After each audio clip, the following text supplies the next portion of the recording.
नमस्कार, मैं आरबी सिंह यादव और आप देख रहे हैं मेरा YouTube channel R B Singh Yadav editor. आज सबसे बड़ी खबर जो हमारे पास है वो ये है कि कांग्रेस ने गोदी चैनलों के यहाँ जो आज डिबेट होगी और मतदान के बाद का जो पोल किया हुआ है उस पर बहसें होंगी, उसमें जाने से इनकार कर दिया है। कांग्रेस इन बहसों में हिस्सा नहीं लेगी। तो सबसे बड़ी बात तो यह है कि वहाँ पर वैसे भी कांग्रेस को बोलने तो दिया ही जाता नहीं है। वहाँ जो एंकर होते हैं, एंकरनियाँ होती हैं, वो धमकी देती हैं कि मैं आपका माइक बंद करा दूंगी, मैं आपका ये करा दूंगी, आपको जवाब देना होगा।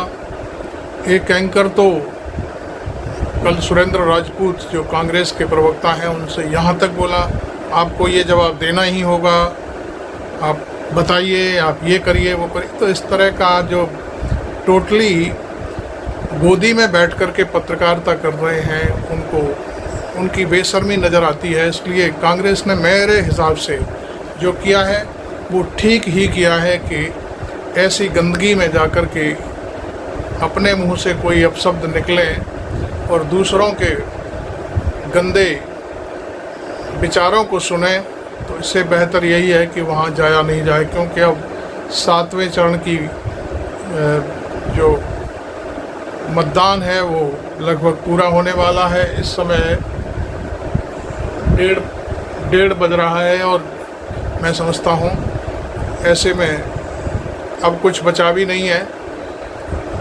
मतदान 2-3 घंटे में ख़त्म हो जाएगा और ओवरऑल जो 57 सीटों के लिए जो मतदान हो रहा है पूरे हिंदुस्तान में, उसमें 40% वोटिंग हुई है। तो ये एक ख़ास सरकार के ख़िलाफ़ इनकम्बेंसी दिखाई दे रही है, कोई रुझान नहीं है लोगों का। और मैं आपको बता दूं, वोट देखिए, सबसे पहले मैं आपको बता दूं बंगाल में सबसे ज़्यादा वोटिंग हो रही है, 48% हो रही है। इसी तरह से झारखंड में काफ़ी मतदान हो रहा है, बहुत अच्छे से मतदान हो रहा है, वहाँ शायद 50 के आसपास पहुँच चुका है मतदान अब तक। उत्तर प्रदेश में इनकम्बेंसी चल रही है बहुत ज़बरदस्त। जिस सीट से प्रधानमंत्री खुद वाराणसी से चुनाव लड़ रहे हैं वहाँ 39% वोटिंग हुई है। तो इसको आप क्या कहेंगे? सरकार के खिलाफ है, उदासीनता है भारतीय जनता पार्टी का, और आरएसएस का वोटर निकल ही नहीं रहा है वोट देने। और मैं समझता हूँ सभी इसी तरह से गोरखपुर है, तो जो 13 सीटें यूपी की हैं उनमें 39% वोटिंग हुई है अभी तक। तो इसको आप क्या कहेंगे? मतलब झारखंड से 10% कम है। बिहार में इनकम्बेंसी चल रही है ज़बरदस्त, वहाँ बिहार को आपको मालूम है पलटू राम की और बीजेपी की सरकार है, उनके खिलाफ है, वहाँ वोटर में कोई रुझान नहीं है। जो वोट तेजस्वी यादव का है वो पड़ रहा है जम के। वहीं पर उड़ीसा में भी वोटिंग के प्रति कोई रुझान नहीं है ज़्यादा, वहाँ भी वोटिंग ज़्यादा अच्छी नहीं हो रही है। तो ये कहा जा सकता है कि वहाँ पर बहुत हुआ अब तो, और शायद कांग्रेस भी वहाँ पर है मैदान में, बहुत अच्छे से चुनाव लड़ रही है उड़ीसा में। जो कुछ भी वहाँ पे सरकार के खिलाफ जा रहा है मसला। और मैं समझता हूँ पंजाब की भी स्थिति कमोवेश यही है। पंजाब का वोटर भी, वहाँ भी ज़्यादा वोटिंग नहीं हुई है, 38 या 39 के आसपास अब तक 1 बजे तक वोटिंग हो पाई है। तो वहाँ भी सरकार के खिलाफ इनकम्बेंसी है। हालांकि वहाँ आम आदमी पार्टी और कांग्रेस के बीच सीधी टक्कर है। हालांकि आम आदमी पार्टी ऑल ओवर इंडिया में जो उसके अपने वोट हैं, जो वोटर हैं, कार्यकर्ता हैं, वो कांग्रेस के लिए काम कर रहे हैं। और दूसरे राज्यों में जहाँ जहाँ सीटें जिस इंडिया गठबंधन में जिसके पास गई हैं उनके लिए वोट कर रहे हैं। लेकिन पंजाब में उनका ये कहना है कि यहाँ हमारी सरकार है तो हमारा जो मुख्य विपक्षी पार्टी होगी उसी से। और वो मुख्य विपक्षी पार्टी वहाँ बीजेपी को नहीं मानते और अकाली दल को नहीं मानते, वो सिर्फ कांग्रेस को अपना मुख्य विपक्षी दल मानते हुए वहाँ फ्रेंडली फाइट हो रही है। तो कुल मिलाकर के जो स्थिति हमने देखी उसमें यह है कि ये तो वोटिंग का अब तक का रहा ऑल ओवर इंडिया, जो 57 सीटें हैं उसमें 40% मैंने आपको बताया था अभी। लेकिन इसके बाद जो शाम को 4 बजे से मछली मंडी लगेगी चैनलों पर, उसमें उस मछली मंडी में मछली खरीदने के लिए या मछली बेचने के लिए कांग्रेस ने साफ इनकार कर दिया है कि हम इस तरह की मंडियों में अब हिस्सा नहीं लेंगे। उनका ये कहना है कि 4 जून के बाद जो भी होगा हम फेस करेंगे, सरकार बनती है तो फेस करेंगे मीडिया को, नहीं भी बनती है तो फेस करेंगे मीडिया को। तो लेकिन यहाँ हम चैनलों की एंकरनियों की जो टीआरपी है उसे बढ़ाने के लिए उनके द्वार पर नहीं जाएंगे। ये फैसला आज पवन खेड़ा ने पढ़कर सुनाया। कांग्रेस पार्टी ने जो फैसला किया है, उनके मुख्य प्रवक्ता हैं पवन खेड़ा, उन्होंने बाकायदे ये सूचना दी है सवेरे ही। अब बात मैं करता हूँ नरेंद्र मोदी के मौन व्रत की। मैं ये कह सकता हूँ कि नरेंद्र मोदी ने एक गांधी जी के ऊपर फिल्म बनी थी, उसको लेकर के जो बयान दिया था 4-6 दिन पहले, उसमें ये कहा था कि गांधी को कोई नहीं जानता था। उनके ऊपर जो फिल्म बनी उसके बाद गांधी के बारे में दुनिया ने जाना। मैं समझता हूँ कि ये बात मैं इस तरह से कह दूँ कि नरेंद्र मोदी के मौन व्रत के जरिए अब जो परम आदरणीय संत हमारे विवेकानंद जी हैं, उनको शायद दुनिया में कोई नहीं जानता, भारत में भी कोई नहीं जानता, लेकिन मोदी जी ने वहाँ पर अपना मौन व्रत रखा है 48 घंटे का। उसके जरिए स्वामी विवेकानंद को जाना जाएगा, क्योंकि वो फिल्म बन रही है वहाँ पे, 16 कैमरे लगे हुए हैं। और चूँकि अभी तक हमारे पास जो सूचना है 9 कैमरों के एंगल से फ़ोटो आ चुकी है, जो वायरल हो रही है फेसबुक पर, ट्विटर पर, जगह जगह। तो हमने ये कहने की हिम्मत की है कि यदि ऐसा होता है तो फिर नरेंद्र मोदी को ये श्रेय जाता है कि स्वामी विवेकानंद को भारत क्या पूरे देश, पूरी दुनिया में कोई नहीं जानता था। उनके ध्यान की वजह से स्वामी विवेकानंद जी को जाना जाएगा। इसी तरह से हम एक और उदाहरण देते हैं कि रानी लक्ष्मीबाई को कोई नहीं जानता था, और रानी लक्ष्मीबाई पर जब कौन सहरावत हैं, नाम नहीं मुझे मालूम, उन्होंने फिल्म बनाई है। उस फिल्म को देखने के बाद लोग रानी लक्ष्मीबाई को जान पाए कि सहरावत की फिल्म से रानी लक्ष्मीबाई का जो करैक्टर है या उनका जो काम है वो सामने आया देश के। तो ये तो बहुत बड़ी बड़ी बातें हैं, इसमें कोई दो राय नहीं। जो मोदी कह रहे हैं वो भी सत्य है, लेकिन हम जो कह रहे हैं शायद अब ये भी सत्य होगा। मोदी का मौन व्रत कैसा चल रहा है, ये भी रिपोर्ट्स आ रही हैं। मौन व्रत होता कहाँ है? मेडिटेशन, जिसको ध्यान में जाने का होता है, ओम का उच्चारण करते हैं लोग, कोई बहुत सारी और दूसरे धर्मों में दूसरे प्रकार से उच्चारण करते हैं, और वो पूरा सप्तम स्वर तक जाते हैं। तो वहाँ क्या कैमरों की ज़रूरत पड़ती है? मौन व्रत क्या खुले में, खुली चौपाल पर कैमरों के बीच में होता है? ये तो हमने आज तक सुना नहीं, ना हमने पढ़ा। हमारी भी उम्र काफ़ी हो गई पत्रकारिता में, हमने ऐसा कहीं नहीं देखा।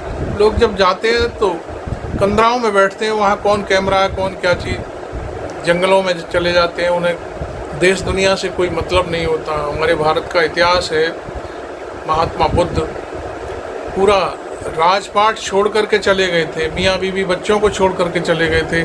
और उन्होंने जब बिहार में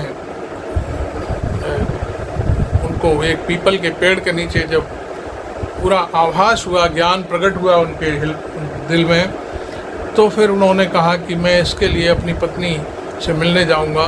तब लोगों ने उनका विरोध भी किया और कहा कि आप वहाँ जाएंगे तो आपको फिर आपकी स्थिति वही हो जाएगी। तब उन्होंने कहा कि नहीं, आज मुझे जो ज्ञान प्राप्त हुआ है वो मेरी अपनी पत्नी की वजह से हुआ है।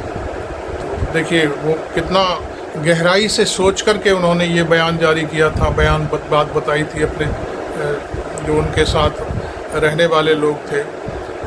इसी तरह से महावीर स्वामी जो जैन धर्म है, उनके बारे में भी यही मैंने सुना है कि वो तो कई वर्षों तक एकांत में मौन व्रत करते रहे, उसके बाद उनको ज्ञान प्राप्त हुआ था।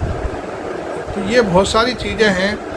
यहाँ जो दिखाई दे रहा है वो केवल ये कहना चाहिए कि एक दिखावे के अलावा, जिसको हम आजकल तो नहीं है लेकिन पुराने ज़माने में कहा करते थे नौटंकी, नौटंकी से के अलावा और कुछ भी नहीं है। उन्होंने सोचा तो ये होगा कि ये महात्मा गांधी को मैं फिल्म के ऊपर एक उदाहरण के रूप में कह दूंगा तो शायद मेरे वोट मुझे बहुत पड़ेगा, और मैं अपना ध्यान जा कर के कहीं पर स्वामी विवेकानंद की प्रतिमा के पास लगा दूंगा तो शायद लोग उनका एक तरीका है, जैसे वो कभी कभी कह देते हैं। सबसे पहले उन्होंने, वो घबराए हुए हैं, मैं पहले आपको यहाँ से सुनाता हूँ वो घबराए क्यों हैं। वो मैनिफेस्टो से घबराए हुए हैं। कांग्रेस का मैनिफेस्टो ऐसा है, कांग्रेस के मैनिफेस्टो को लिखने वालों ने इस तरीके से वो मैनिफेस्टो लिखा है कि जिससे मोदी विचलित हो गए, पूरी भारतीय जनता पार्टी विचलित हो गई है। वो कुछ बोल ही नहीं पा रही है, क्योंकि राहुल गांधी अपने मैनिफेस्टो को जब व्याख्या करते हैं मंच पर तो उनको क्या कहना चाहिए, भीतर भीतर खुजली सी होने लगती है मोदी जी को कि ये क्या हो रहा है। उनका कहना है कि भाई जैसी सरकार बनेगी हम 80,000 रुपया महिला जो पूरे घर की मालकिन होगी उनके खाते में चला जाएगा पैसा। ये तो एक बहुत बड़ी बात हो गई। महिलाएं इस बात को लेकर के बहुत खुश हैं कि साल में एक बार 80,000 रुपया मिलेगा हमारे को। और उसके बाद सबसे बड़ी बात एक ये है कि जो सेना का जो मसला है, जो योजना नरेंद्र मोदी लेके आए हैं, वो भी उन्होंने मैनिफेस्टो में रखा है कि उस योजना को हम ख़त्म कर देंगे। पहला दस्तखत पीएम का वो होगा, ये योजना खत्म, और जैसे पुरानी सेना में भर्ती चली आ रही थी वो चालू हो जाएगी। तो इसको लेकर के युवाओं में, खासकर बेरोजगारों में जो सेना में जाना चाहते हैं, उनके लिए ये बहुत मुफीद है।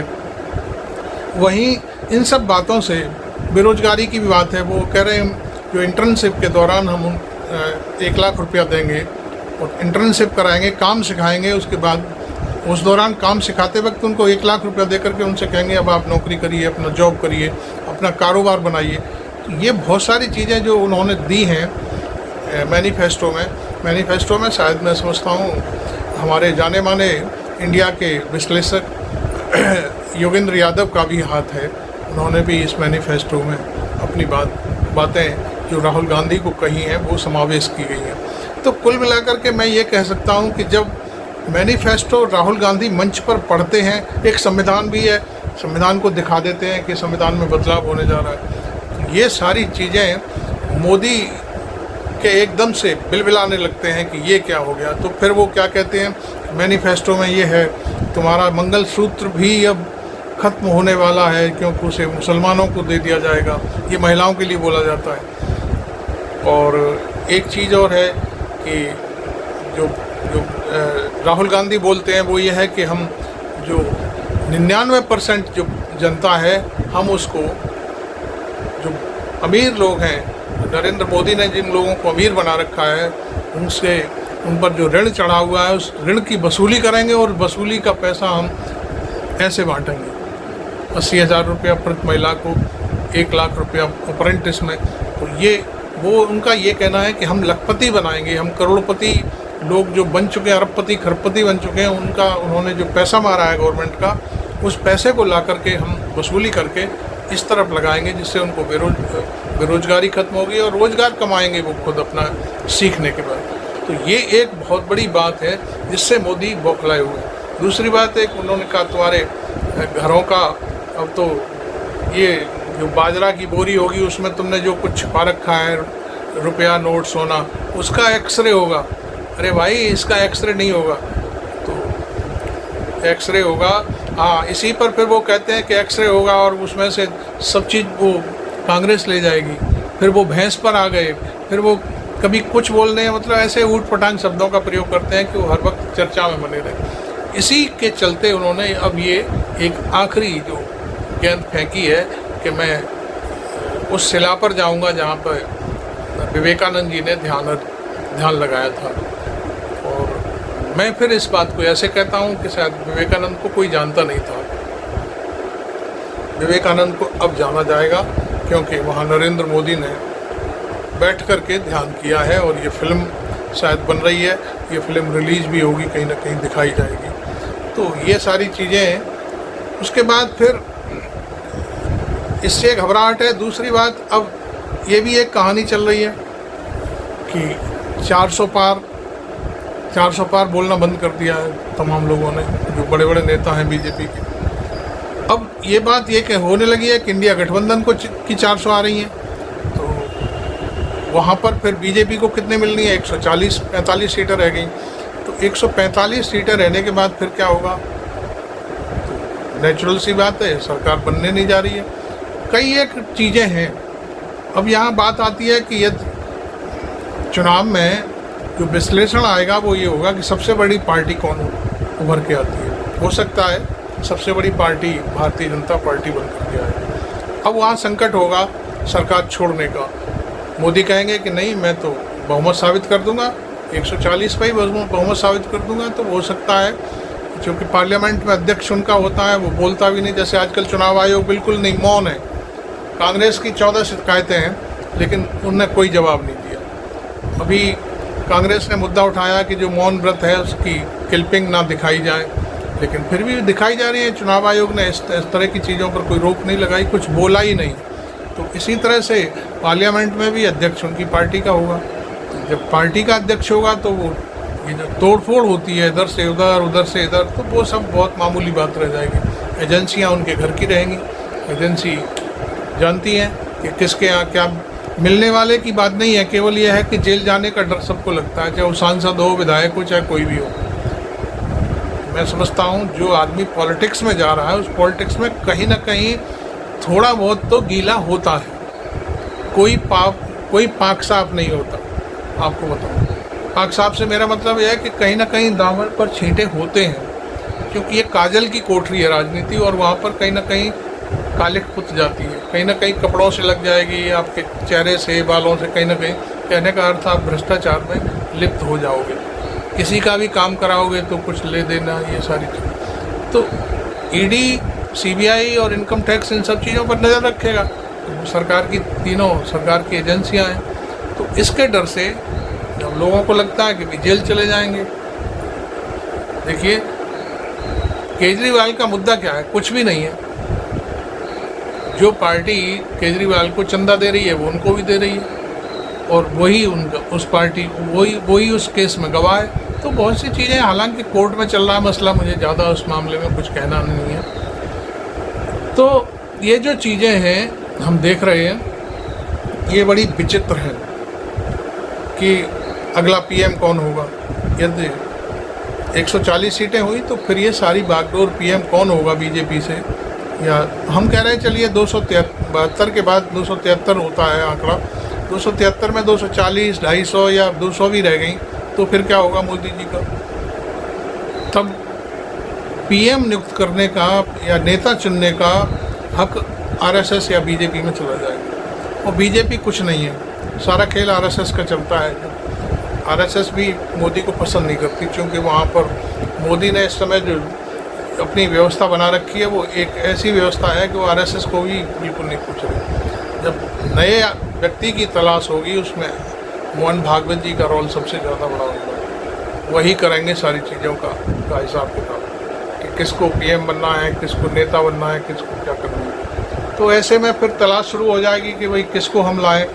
हो सकता है गडकरी को लाया जाए, हो सकता है राजनाथ सिंह को लाया जाए, और हो सकता है कोई और तीसरा अमित शाह भी आ सकते हैं, क्योंकि ये फिर उनकी अपनी अंदरूनी लड़ाई का मसला है। उस पर हमें ज़्यादा जानकारी भी नहीं है कि पार्टी क्या करेगी या संघ क्या करेगा। लेकिन बार बार अब मुद्दा चल रहा है, जो मोदी मीडिया है वो कह रहा है कि इंडिया गठबंधन में जो अलायंस है उसमें कौन पीएम होगा। तो अभी कुछ नहीं है। आज मीटिंग हो रही है उनकी, जो मल्लिकार्जुन खड़गे के घर पर हो रही है अलायंस की बैठक। उसमें तय करेंगे वो लोग कि यही 4 तारीख को किसको क्या क्या करना है, सरकार बनती है तो। और होना भी चाहिए, हर आदमी की अपनी एक महत्वाकांक्षा होती है। वो चुनाव लड़ रहा है पूरा अलायंस मिला करके, और अभी मैंने सुना है कि 2-3 लोग मीटिंग में नहीं आ रहे हैं। एक तो ममता बनर्जी नहीं आ रही है, महबूबा मुफ्ती भी नहीं आ रही है, शायद एक आध कोई और है वो भी नहीं आ रहा है। अखिलेश यादव आ रहे हैं बाकायदे। तो अखिलेश यादव की ट्यूनिंग चल रही है इस समय कांग्रेस के साथ, खासतौर पर राहुल गांधी से उनका बहुत, और प्रियंका गांधी से उनका बहुत अच्छा एकदम पैचअप है। उनकी वाइफ और प्रियंका गांधी में भी काफ़ी अच्छे संबंध बन चुके हैं। तो ये चारों लोग मैं समझता हूँ चूँकि सबसे बड़ी पार्टी कांग्रेस होगी और उसके बाद शायद सबसे बड़ा दल सांसदों के हिसाब से समाजवादी पार्टी हो सकती है, क्योंकि समाजवादी पार्टी शायद 63 के आसपास सीटों पर चुनाव लड़ रही है। 17 सीटों पर यहाँ यूपी में कांग्रेस लड़ रही है। तो जहाँ तक हम ज़मीनी बात करें तो भाई हो सकता है कि कांग्रेस और अखिलेश यादव की पार्टी मिलाकर के शायद 50 और 60 के बीच आंकड़ा पहुंच सकता है, तो बहुत बड़ी बात हो जाएगी। तो ये चीज़ें जब निकल कर आती हैं और सारी चीज़ें होती हैं, फिर उसका नंबर आता है बिहार का। बिहार भी मैं समझता हूँ पूरी तरह से तैयार है, लेकिन अब कोई ये कहे कि वो तेजस्वी पीएम बनेंगे या अखिलेश यादव बनेंगे, ये बेवकूफ़ी की बात है। ऐसा नहीं है। पीएम का दर्जा तो चाहे कुछ भी हो, पीएम का नाम निकल कर आएगा तो फिर वो कांग्रेस से ही आएगा, भले ही उसमें चाहे राहुल गांधी हो, मल्लिकार्जुन खड़गे हो या कोई और हो। ये अपनी कांग्रेस की अपनी रणनीति होगी कि वो हो सकता है कि कांग्रेस मल्लिकार्जुन खड़गे को एक दलित चेहरे के रूप में पेश कर देगी। और ये भी बात है सच कि खड़गे बहुत ही शानदार व्यक्ति हैं, 9 बार सांसद रह चुके हैं और शायद अब की बात 10वीं बार सांसदी का चुनाव लड़ रहे हैं। ये सॉरी इस समय राज्यसभा में वो चुनाव नहीं लड़ रहे हैं। तो यदि वो आ गए तो फिर उनके सामने फिर ना तो कोई भाजपा टिकेगी, ना संघ टिकेगा, ना मोदी टिकेंगे, कोई नहीं टिक सकता, क्योंकि वो इतना अनुभव है उनको सारी चीज़ों का कि जिसका कोई मोल नहीं है, कोई तोल नहीं है। और हाँ, ये ज़रूर है कि यदि राहुल गांधी आ गए तो राहुल गांधी ने तो फिर पूरा देश का चरित्र देख लिया, देश में क्या हो रहा है वो सब देख लिया घूम घूम करके। ये बहुत बड़ी बात है। 2 पदयात्राएं कर ली उन्होंने। ये भी हो सकता है कि राहुल गांधी नाम तय कर लें, लेकिन ये कांग्रेस का अंदरूनी मामला रहेगा, कौन क्या होगा ये सब चीज़ें। हाँ, ये ज़रूर है कि ये आज की जो बैठक है उसमें बड़ा मंथन होने वाला है। उस मंथन से जैसे समुद्र से अमृत निकला था, विष निकला था और बहुत सारी चीज़ें, धन्वंतरी निकले थे, जब तमाम चीज़ें निकली थी बहुत सारी, आप सब लोग जानते हो, मेरे को बताने की ज़रूरत नहीं है, क्योंकि ये सब वेद पुराणों की बातें हैं। मैं थोड़ा कम पढ़ता हूँ इन वेद पुराणों को, लेकिन हाँ, क्योंकि धार्मिक मसला है, इस पर हमको ज़्यादा बोलने की ज़रूरत भी नहीं है। तो वो एक मंथन है। मंथन तो किसी भी चीज़ पर होता है। यहाँ इंडिया अलायंस के बीच में जो समझौते हैं वो सारी चीज़ें, उन पर भी मंथन हो सकता है। एक बात और मैं बता दूँ, जो लोग इस बैठक में नहीं आ रहे हैं, जैसे ममता बनर्जी नहीं आ रही हैं, कह तो दिया है उन्होंने कि राहुल गांधी पीएम बनेंगे, मैं समर्थन करूँगा। मुफ्ती नहीं आ रही हैं। अरे भाई, ये दोनों जो महिला नेता हैं बीजेपी के संग सत्ता संभाल चुकी हैं, इनका कोई ठिकाना नहीं है कि ये कहाँ जाएंगी, क्या करेंगी, क्योंकि ये अंतिम दौर में पलटी मार सकती हैं। और मायावती जी हैं, उनकी शायद कोई सीट आ सकती है, मुझे तो नहीं लगता कि कोई सीट यूपी में वो ला सकती हैं, क्योंकि मामला ख़त्म से ही समझो। संविधान के मसले पे वो पूरी तरह से चुप हैं, उनको खुद को अपने घर को बचाने में लगी हुई हैं और अमित शाह से उनके सीधे संपर्क हैं, बात करती हैं। और यही वजह है कि वो बिल्कुल सामने नहीं आई हैं। तो उनका जो वोट बैंक है अब की बार कांग्रेस में, समाजवादी पार्टी में, यूपी में शिफ्ट हुआ है। मैं आपको बता दूँ, उनकी पार्टी मैं समझता हूँ 4% तक वोट ले आए तो बहुत बड़ी बात होगी। इसी क्रम में मैं आपको बता दूं कि ये इफ एंड बट का मसला है जो मैं बोल रहा हूँ।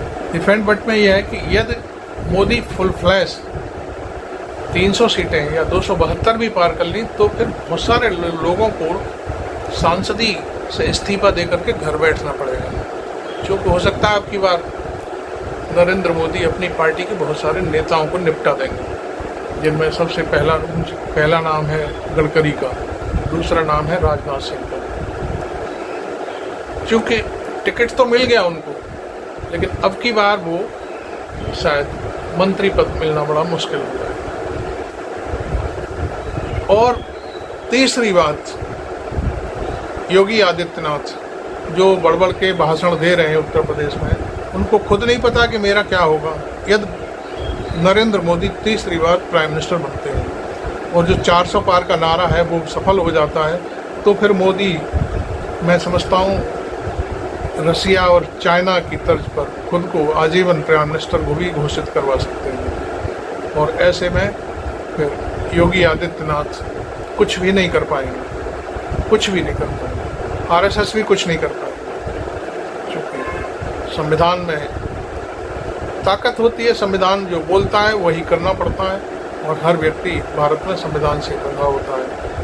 संविधान में चेंज की बात तो मोदी और उनके जो इर्द गिर्द सलाहकार हैं, बहुत ही जो उनसे सीधे संपर्क बात करते हैं, मोदी भले ही उनकी बात ना सुने, लेकिन वो उनके मुंह से जो निकल रहा है कि संविधान में चेंज किया जाना चाहिए और होना चाहिए, ये फलानी मतलब वो सारी चीज़ें, तो ये बहुत बड़ी बात है कि भारतीय जनता पार्टी के तमाम जो अपने आप को सूरमा कहते हैं, उनकी अब दाल पतली होने वाली है। ये मेरा अपना अनुमान है, मैं सोच रहा हूँ ऐसा, यदि मोदी पीएम बनते हैं तो।